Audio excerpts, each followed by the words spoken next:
আজ হলো আমার দিদির এঙ্গেজমেন্ট, তাই দেখো সকাল সকালই বাবা আমাদের পুকুর থেকে কত কত কাতলা মাছ নিয়ে এসেছে। আজ দিদির আশীর্বাদও হবে। ভিডিওটা যেহেতু লং হয়ে যাবে, তো আশীর্বাদটা আমি অন্য পার্টে তোমাদের সাথে শেয়ার করব। তো যেই স্টেজে দিদিদের এঙ্গেজমেন্টটা হবে এখন সেটাই সাজানোর পালা।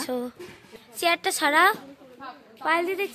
তোমাদের সাথে তো শর্টস ভিডিওতে শেয়ার করা হয়েছে যে দিদি এই ব্যাকড্রপটা কিভাবে ডিজাইন করেছে, সাথে আমরাও হেল্প করেছিলাম। দিদির তো ইউনিক কিছু পছন্দ, তাই জন্য নিজের আশীর্বাদে আর এঙ্গেজমেন্টে এরকম একটা ব্যাকড্রপ ডিজাইন করেছে। ব্যাকড্রপটা কেমন হয়েছে জানিও। আর এদিকে বিপাশা দিদিভাই চলে এসেছে দিদিকে এখনই রেডি করতে। তোমরা অনেকেই হয়তো বিপাশা দিদিভাইকে চেনো, আর বিপাশা দিদিভাই তো খুব সুন্দর মেকআপও করে আর হেয়ার স্টাইলও করতে পারে। বিপাশা দিদিভাই কিন্তু কাউকে মেকআপ করে দেয় না এভাবে, কিন্তু দিদির যেহেতু প্রাণের সখা তাই জন্য দিদিকেই মেকআপ করে দেয় শুধুমাত্র।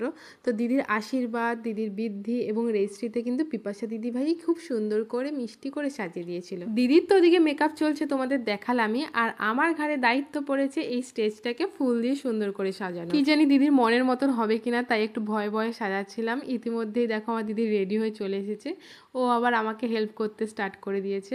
তো সাজাবো হয়ে গেল, আমরা কখন সাজবো? আমাদের সাজতে হবে না।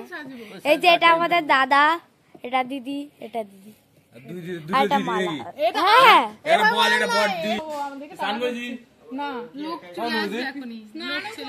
তুমি করেছো?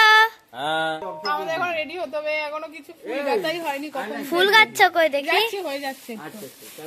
এটা এটা কিসের জন্য? দেখিয়ে দে তো বুনু, দেখিয়ে দে বুনু, দেখিয়ে দে। এখনো বাকি আছে একটুখানি। আমার এদিকেও হইছে। স্টেজ সাজানো কমপ্লিট। এবার আমাকে ঝটফট রেডি হয়ে নিতে হবে। ফটোগ্রাফার দাদা দেখো চলে এসেছে, আর আমরা সবাই এখনো রেডি হয়ে উঠতে পারিনি। আমার কথা না হয় বাদই দাও, আমার বোনকে দেখো বাবা এখনই বাড়ি নিয়ে আসলো। ও যেহেতু জব করে তাই বাড়ি থাকে না, ও আজই ছুটি পেলো তাই আজই আসতে পারলো। ও এসেই ঝট করে চেঞ্জ করে নিল। তারপর দিদির আশীর্বাদ হয়েছিল সবার প্রথমে, সেটা তোমাদের অন্য ভিডিওতে শেয়ার করব। এখন হচ্ছে দাদা আর দিদির এঙ্গেজমেন্ট। আমরা যেহেতু বাঙালি, আমাদের মধ্যে তো এঙ্গেজমেন্টের এমন কোনো রিচুয়ালসই নেই, তাই আমাদের বাড়ি থেকে ঠিক হয়েছে আশীর্বাদের দিনই জাস্ট রিংটা অদল বদল করা হবে। তার জন্য আলাদা করে কোনো অনুষ্ঠান হবে না। আমাদেরকে তাকাবো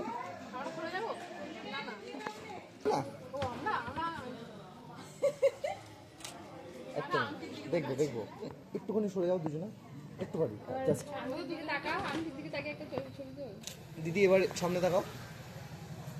সেই কবে থেকে আমরা বিয়ে বিয়ে বিয়ে বিয়ে করছি, আর বিয়ের দিনটা যেন কত তাড়াতাড়ি চলে আসছে। এ দেখো বিপাশা দিদিভাইও কত সুন্দর করে সেজে গুজে চলে এসেছে। দিদির আশীর্বাদ উপলক্ষে অনেক লোক নিমন্ত্রিত ছিল, তার সাথে দিদির শ্বশুরবাড়ির অনেক লোক ছিল। দিদির শ্বশুরবাড়ির সবাই খেয়ে তো এখন চলে গেছে, আর আমরা শেষের দিকে খেতে বসেছি। এ কথা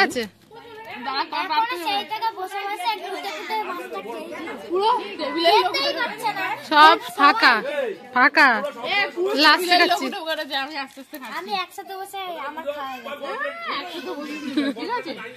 মাছের কাটারে শেষে আবার দই নিয়েছিস মাছের সাথে?